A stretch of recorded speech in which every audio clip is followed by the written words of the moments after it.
And now, a reenactment of Steve Martin's Holiday Wish by me, Dustin Wong, because I wanted to. If I had one wish that I could wish this holiday season, it would be for all the children of the world to join hands and sing together in the spirit of harmony and peace. If I had two wishes that I could wish for this holiday season, the first would be for all the children of the world to join hands and sing in the spirit of harmony and peace.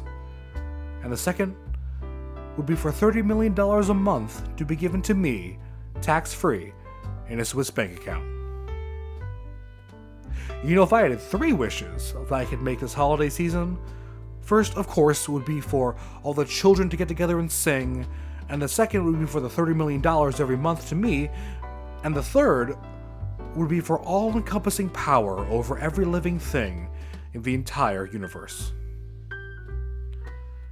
And if I had four wishes that I could make this holiday season, well, the first would be the crap about the kids, that's a given. And the second would be for the $30 million, and the third would be for all the power, and the fourth would be to set aside 1 month each year for an extended 31-day orgasm to be brought about slowly by Scarlett Johansson and that model Paulina somebody, I can't think of her name. And of course, my lovely girlfriend could come too. She's behind me 100% on this, I guarantee you. Wait a minute, maybe the sex thing should come first, right? Because if I made that first wish and then it could all go boom tomorrow, then what do you got, you know? No, the kids singing would be great, that'd be nice. But who am I kidding? I mean, they're not going to be able to get all those kids together. I mean, the logistics of this thing is impossible. It's more trouble than it's worth. So, you know what? We reorganize, right? Here we go. First, the sex. We go with that. Second, the money. No, we should go with the power second, then the money, and then the kids. No, wait, jeez, okay. I forgot about revenge against my enemies. Okay. So, revenge against all my enemies. They should die like pigs in hell.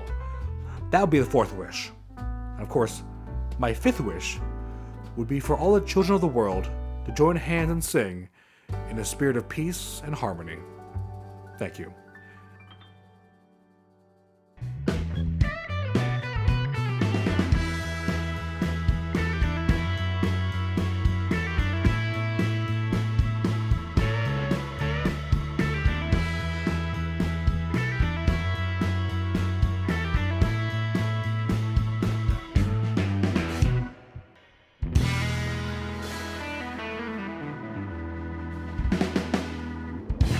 Hey folks, welcome to The Last Minute.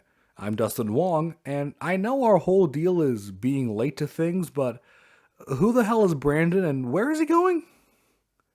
It's almost hard to believe that 2021 is coming to a close, or will have already come to a close by the time this episode is released. And during this holiday season, we here at The Last Minute felt the best way to avoid any quality family time was to produce one last episode to wrap up the year. Although the weather here in New England might have convinced you it's September, here's what happened this December. Ghislaine Maxwell, the former girlfriend of Jeffrey Epstein, was found guilty of sex trafficking following a federal trial. Now they say true love is finishing each other's sentences, so she must have really loved Jeffrey Epstein. During a show in Dallas, Texas, Donald Trump was booed by his audience after he revealed to Bill O'Reilly that he had received a COVID booster and is now pro-vaccination? Wait, are they booing me? No, sir, they're not booing you. They're saying boo-ster. That's my best Burns and Smithers impression. So apparently there is a limit to their love for Trump. I didn't think I could be more confused because I thought they were only anti-vaxxers because he told them to be. And if that's not the case, then what the hell are they doing? The Biden administration has extended the pause on student loans to May 1st, and I'm not complaining, but I'm surprised they keep pushing it back because I just always took Biden for the kind of guy who would take something out back to put it out of its misery, Old Yeller style. At a QAnon conference, a self-proclaimed patriotic singer forgot the words to the national anthem. Moving on. Studies report that food is more expensive than it has been in decades, but that doesn't make sense. I thought food prices would only go up if we raised the minimum wage, though. Consumers have accepted the price hikes, as opposed to the alternative, which is to starve. Kellogg's made plans to permanently replace striking workers after the union rejected the new contract, Corporations like Kellogg's are like that one kid you would play with during recess who was always like, "You can't tag me. I got a tag-proof shield," and shit like that. Who, no matter how many bullshit excuses they can make up to not play by the rules, they never seem to be immune to a good old-fashioned kick in the groin. Starbucks employees at a Buffalo, New York location voted to unionize, a first for the company. Employees who have been there for more than 5 years are making roughly the same as new hires. But sure, let's keep talking about how their cups aren't Christmassy enough. New York Governor Kathy Hochul signed a bill criminalizing fake vaccination cards in another edition of How Is This Not Already Illegal? A California man who was charged for his participation in the January 6th Capitol riots fled to Belarus to avoid punishment. Belarus, huh? That's kind of random. I mean, what's Belarus got to offer? Oh, right, fascism. Gotcha. Switzerland plans to follow in France's footsteps and investigate sexual abuse in the Catholic Church. Now, I don't know who this Catholic Church guy is, but I feel like someone's got to do something about him. Russia vetoed a UN resolution that will label climate change a threat to peace and security. When asked why, Putin said he didn't want the competition. And finally, Germany announced a nationwide lockdown for the unvaccinated. And trust me, they're pros at containing people who disagree with them. We'll be right back after this.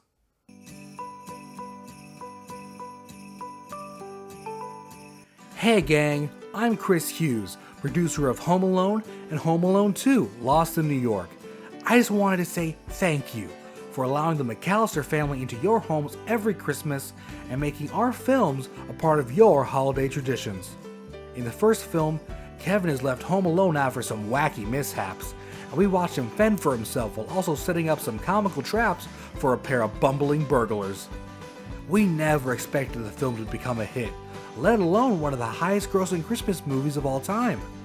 We weren't sure if lightning could strike twice, but you guys asked for it, so we decided to do it all over again, including bringing back Macaulay Culkin, Joe Pesci, and essentially the same plot, but this time with the glitz and glamour of Christmas in the Big Apple.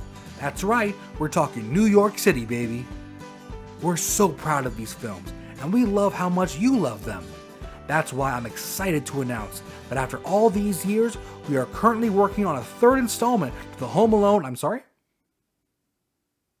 What do you mean there's already a third one? When did they make a third one? 1997? That was so long ago. Why wasn't I told? Okay, alright, so what did Kevin do in that one? It's not about Kevin. Alright, well sure, Macaulay was probably growing out of it by then. Was it a different kid in the family? A completely new family. Okay, well, as long as we kept it simple, I mean, the kid's home alone, right? Sets traps for robbers because they want to steal money or valuables. No. Well, then what are they stealing? I'm sorry? Say it again. A microchip? A $10 million missile cloaking microchip? From a North Korean terrorist organization? I just have one question. Why? Why is that what they're stealing? I mean, why can't it just be money or jewels? Oh, because they're not robbers. And I'm sorry. They're wanted international criminals? I mean, the main character he's still a kid, right? How the hell is a kid supposed to outsmart international thieves working for terrorists? With a fucking plan drawn in crayon? And what does this have to do with Christmas? He's not even home alone on Christmas. He just has the chicken pox. Okay, well, great. Guys, we had a formula that works. Okay? When you're making millions selling cheeseburgers, you don't start handing out hot dogs, you know what I'm saying? Whatever, it's fine. Hey gang, we took a couple steps back, but now I'm here to announce a fourth installment and they made a fourth one. Before I continue, how many more of these did they make? There's 6. 6 in total. So what's the fourth one about? Oh, okay. So the McAllisters are back, everybody, but all recast though. So no Macaulay. Does the new kid look like Macaulay? Is he as cute as Macaulay? Is he as funny as? No. All right. Well, this already sounds great. So what big adventure are the parents taking the kids on this divorce? They got divorced. Well, sometimes it's healthier if the parents realize they're not a good couple and the dad got the hots for a younger woman. That's why they split. Okay, let me ask you, if you didn't tell me it was a Home Alone movie, would I be able to tell? I didn't think so. So, all right, so this fifth one, it's called The Holiday Heist, huh? Didn't think it was too daring to add a subtitle, huh? And what's the heist? What are they after? A painting. A painting in a secret vault in the basement of their house? Why are we working so hard to come up with reasons for people to break into a house? It's Home Alone. Why can't they just steal regular shit like TVs or stereos? That makes sense. How many paintings do you have, let alone secret vaults in your house? Oh, and his sister's with him the whole time? His sister? Does that defeat the purpose of the title? Just tell me about this new one, the sixth one. What is this? Home Sweet Home Alone. But I thought they were clever naming it that. What's okay? All right. So, family leaves the kid home alone to go to Tokyo. Okay, all right. He runs around the house getting into mischief. Mom tries to come back to get him. Okay, yes, getting back to basics. Okay, all right, great. So who are the bad guys in this one? Who are the bandits that get violently punished for breaking and entering? Okay, great. Okay, so hey gang, in Home Sweet Home Alone, you'll see Max take on Jeff and Pam McKenzie, a young, sweet couple with kids. Jeff just lost his job, and Pam doesn't make enough, and they might have to sell their house on Christmas. And the only reason they're trying to get into Max's house is because they think he stole something from them that they need to sell in order to keep their home and their family together. I don't want to see these people get hurt. I don't want to see them in pain. I don't want to see Jeff and Pam in pain. Why are they the bad guys? Why are we rooting against them? What sick company would get their kicks out of exploiting those in poverty? Huh? Who the hell? Oh, Disney made this? Okay, that checks out. Well, I was going to announce the making of what I guess would have been the freaking 7th Home Alone movie, but you know what? No. We're shutting it down. That's it. We're done. The universe has ruined Home Alone. No more Home Alones. We're going to stop making them. That's it. There's nothing left. Nowhere to go. Alexander wept, for there are no more worlds to conquer. But how about another Grinch movie?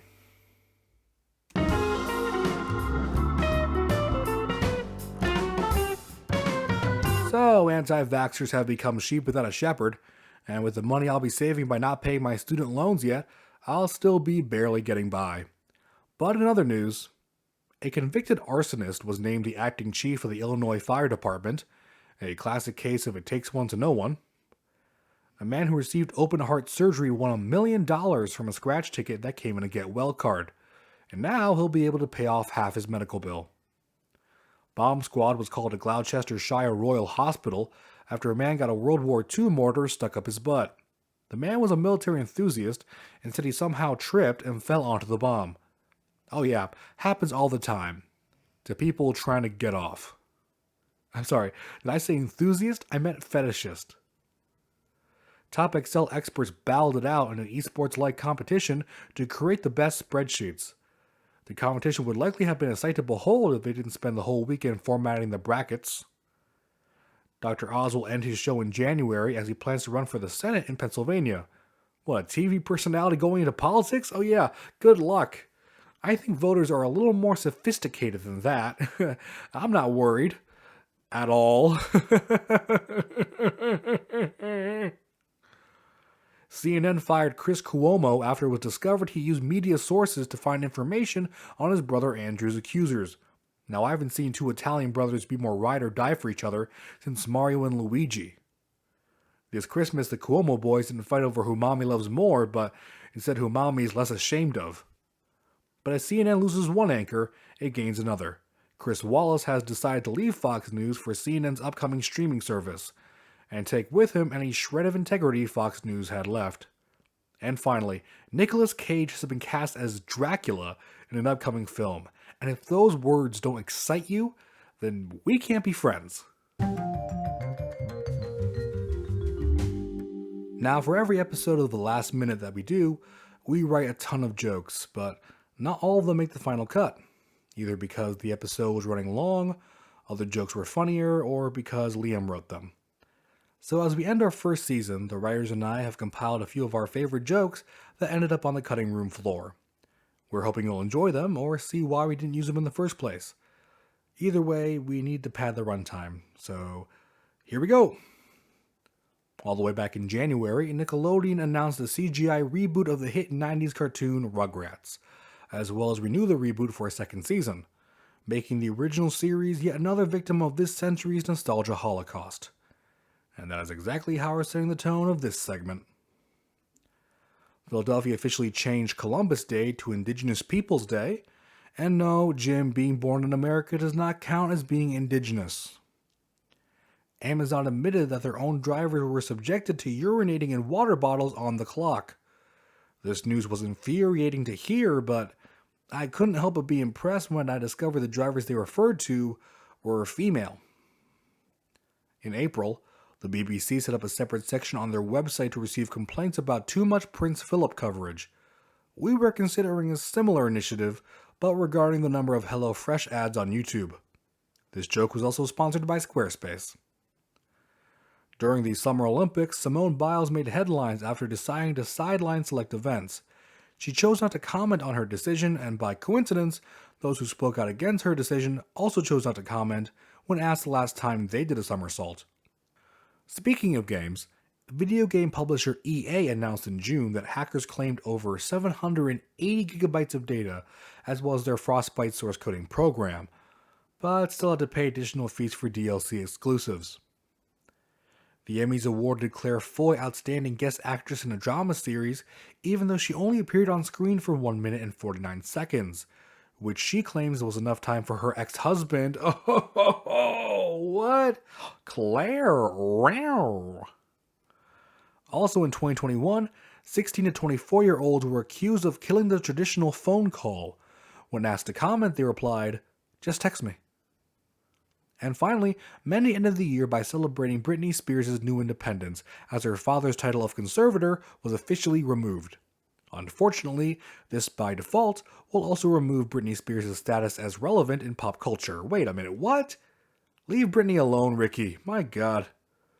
I don't care what anyone says. Hit Me Baby One More Time will always be a banger. We'll be right back after this. This episode is brought to you by mistletoe, the holiday tradition that normalizes sexual misconduct. Frankincense? What the hell even is it? And gift bags for the schmucks like me who don't know how to wrap a box.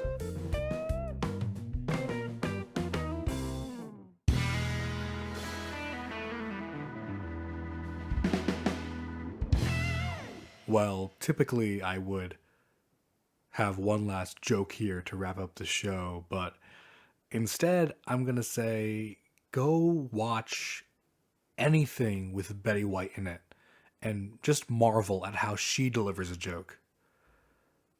Just shy of turning 100, Betty White passed away on December 31st, 2021, which at the time of this recording was yesterday. It was a huge shock to me, as I'm sure to all of her fans. She was that kind of person we thought would just never die. Truly a national treasure. For over 80 years, she never failed to make us laugh or put a smile on our face. So, thank you, Betty. Thank you for being a friend. We love you, and the world is now a much less magical place without you in it. All right, folks, I'm out of here. Have a great day and a better new year.